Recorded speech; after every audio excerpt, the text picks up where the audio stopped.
Hello. This is likely to be short. This is the first Wi-Fi I've had and a few minutes to go with it.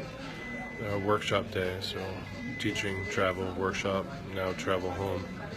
And I'm guessing that the sound won't be super great because I'm in a Starbucks, which means there's going to be people sitting around talking. And there's also music in the background, probably barista noises, perhaps even me slurping. So, anyway, we're here next to my not even coffee, steamed milk, and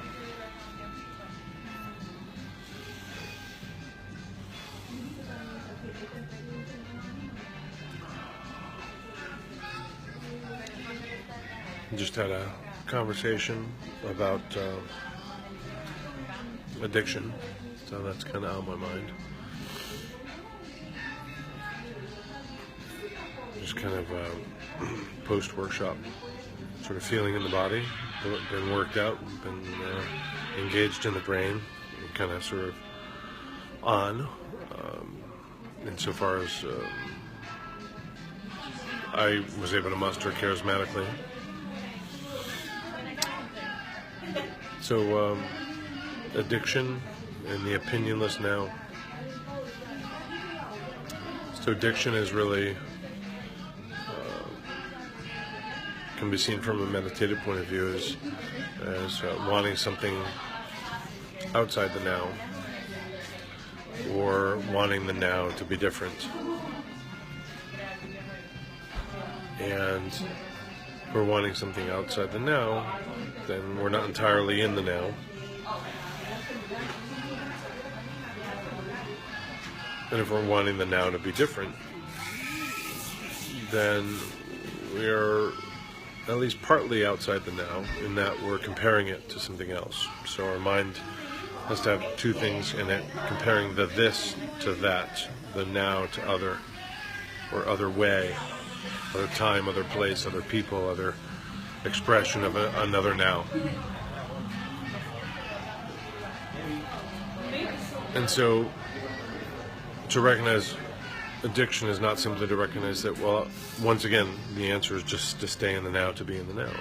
It was to be in the now without opinion.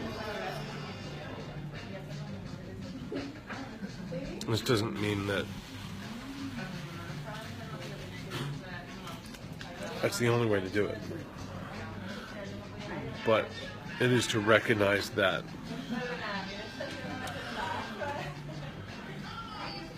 the craving of other than this, other than now, other than suchness, that craving is based in compare, which is based on other, this and now. And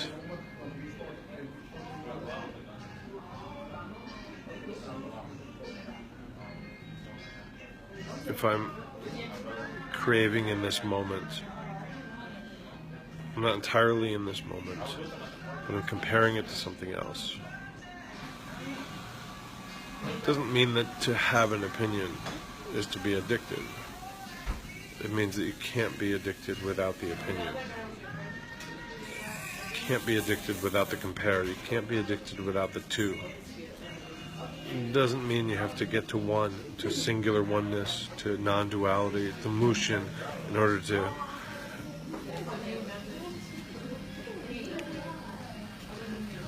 be in a state of non-addiction. It simply means that we can look to the root of the tree of addiction and see that there's compare, there's two-ness, there's preference, and then there's craving. So the meditation here is to come into an opinionless now.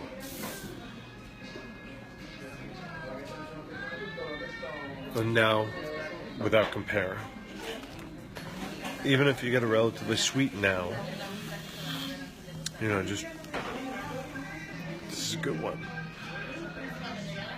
You may then, an experienced meditator may then, soon after, compare it to that now that they had at the feet of their guru at that 2-week silence meditation after the gong rang and they were filled with healthy vegetarian food, and like that now, with a double rainbow in the background.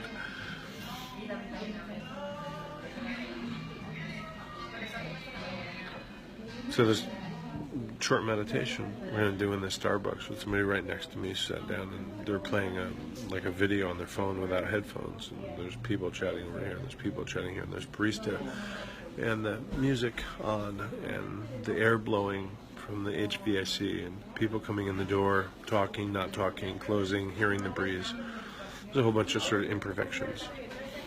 So if I rest into this now, which isn't too bad, sitting in a little leather chair, try to find the sort of the corner of the Starbucks here. So in my mind, the quieter, most preferred corner.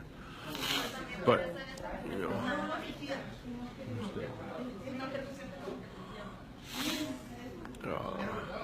where we are, very easy for me to rest in this now and have it freighted by my opinions. I wish it was quieter, chief among them. Wish I was home. Wish I was younger. But the practice is to be in the now, opinionlessly, without comparing, so that we get to this point where we live in this now,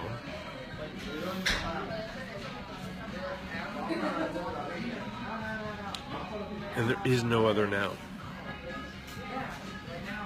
We live in this soul now. That's the ideal. If I live in this now, rest in this now, breathe in this now, experience this now, rest entirely in this now, and another now occurs to me, or another version that this now could be. It doesn't have to be a memory of a specific now. That can be okay. But I want to not exercise the practice of comparing or preferring. So the discern may be followed by the compare, and the compare may be followed by the preference, and addiction can only follow there. Now, please have a seat. So there's the discern, the compare, the prefer, and then the crave. Crave cannot happen without the first three. Doesn't mean any of the previous three necessarily leads to the fourth. But discern, compare, prefer, and crave. So there's more people sat down, each with phones, talking excitedly. But here we go.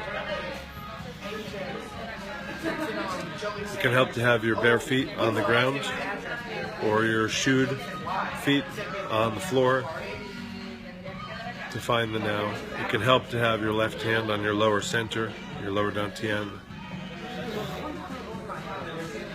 It can help to have a sip of your steamed milk.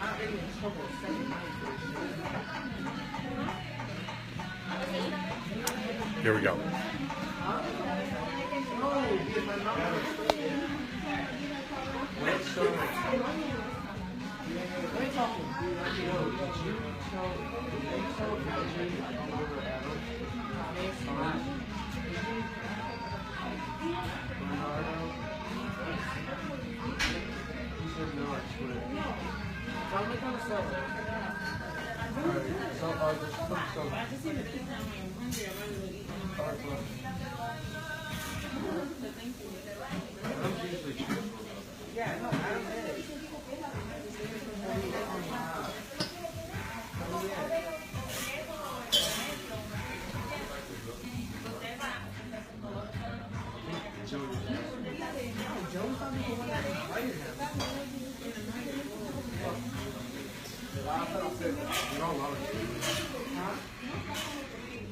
Thank you.